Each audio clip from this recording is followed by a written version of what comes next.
wabarakatuh.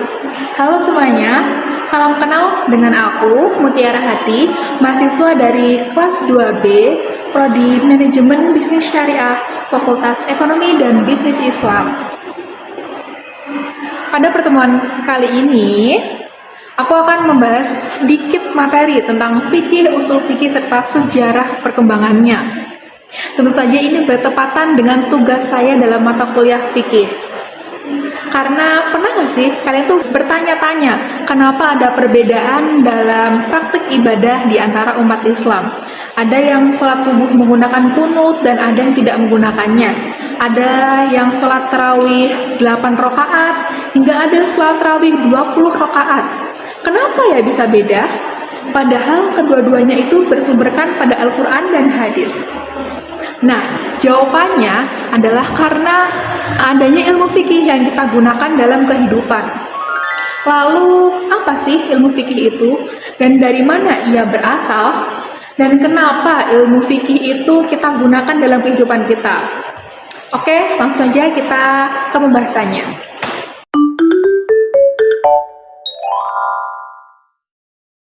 Ilmu fikih adalah ilmu yang mempelajari tentang hukum-hukum Islam untuk mengatur kehidupan manusia. Mulai dari ibadah, pernikahan, jual beli, hingga hukum pidana Islam.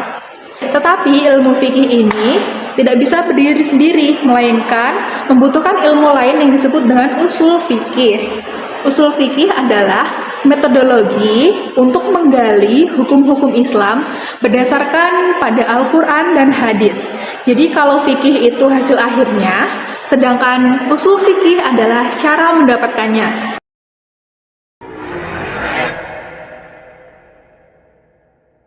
Sejarah perkembangan ilmu fikih yang pertama yaitu pada masa Rasulullah SAW. Di zaman Nabi, fikih bersumberkan pada wahyu sedar sabda Rasulullah.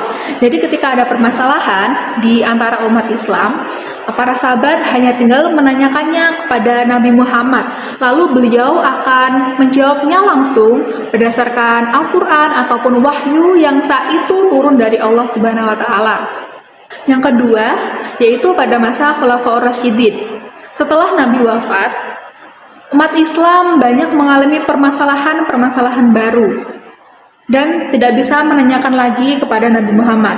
Lalu para sahabat mulai berijtihad dengan beberapa cara. Yang pertama yaitu dengan cara ijma. Ijma yaitu penetapan hukum yang disepakati oleh para sahabat. Yang kedua adalah qiyas. Qiyas adalah penetapan hukum Islam dengan dibandingkan dengan hukum yang telah ada berdasarkan kesamaan ilatnya. Dan yang ketiga adalah maslahah mursalah atau disebut dengan kemaslahatan umum. Selanjutnya yaitu pada masa tabi'in. Setelah berakhirnya masa Khulafaur Rasyidin, fikih berkembang lebih luas ke luar Arab, seperti negara Persia, negara Syam, dan negara Irak. Tentu saja otomatis banyak orang yang tertarik ingin masuk ke agama Islam.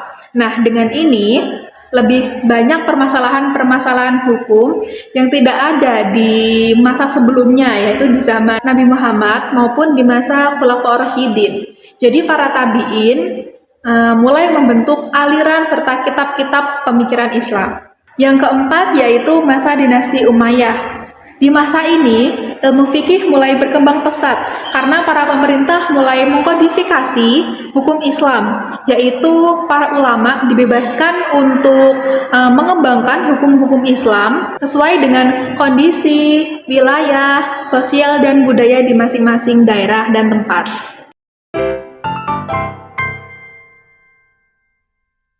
Fikih berkembang lebih sistematis karena adanya mazhab-mazhab dalam Islam. Ada 4 mazhab besar dalam Islam yang digunakan oleh seluruh umat Islam di segala penjuru. Yang pertama yaitu mazhab Hanafi, didirikan oleh Imam Abu Hanafi. Salah satu contoh ajarannya adalah wanita boleh menikah tanpa wali apabila dia dianggap telah mampu membuat keputusan sendiri. Yang kedua yaitu mazhab Maliki, didirikan oleh Imam Malik bin Anas. Salah satu contoh ajarannya yaitu apabila kita mempunyai wudhu atau ketika sholat itu tidak batal hanya karena bersentuhan dengan lawan jenis tanpa syahwat. Karena mereka berpendapat bahwa wudhu ataupun sholat tidak batal hanya karena bersentuhan biasa tanpa syahwat dengan lawan jenis. Mazhab yang selanjutnya itu mazhab Syafi'i yang didirikan oleh Imam Muhammad bin Idris Asy-Syafi'i. Dan salah satu contoh ajarannya adalah ketika kita sholat diwajibkan untuk membaca basmalah pada Al-Fatihah karena mereka berpegangkan pendapat bahwa kata basmalah itu termasuk dalam surat Al-Fatihah. Mazhab yang keempat adalah mazhab Hanbali, didirikan oleh Imam Ahmad bin Hanbal.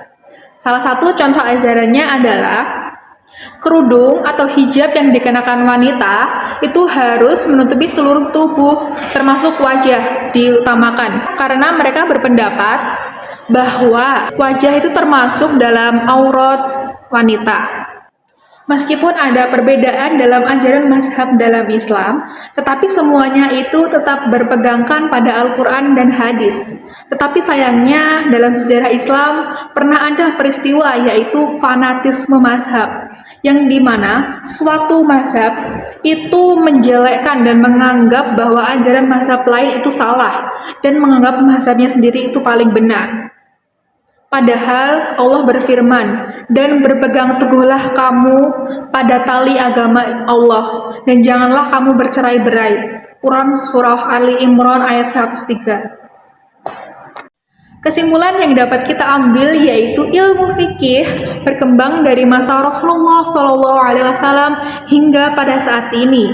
Meskipun ada beberapa perbedaan dalam metode, tetapi semuanya itu kembali lagi pada Al-Quran dan hadis.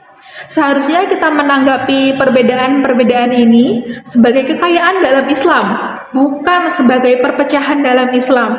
Karena sesungguhnya sebaik-baiknya manusia ialah manusia yang baik di hadapan Allah Subhanahu wa taala. Semoga Allah memberikan kita umur yang panjang serta umur yang barokah agar kita bisa bertemu lagi di kesempatan berikutnya. Wallahu waffiq ila aqwamit thoriq. Wassalamualaikum warahmatullahi wabarakatuh.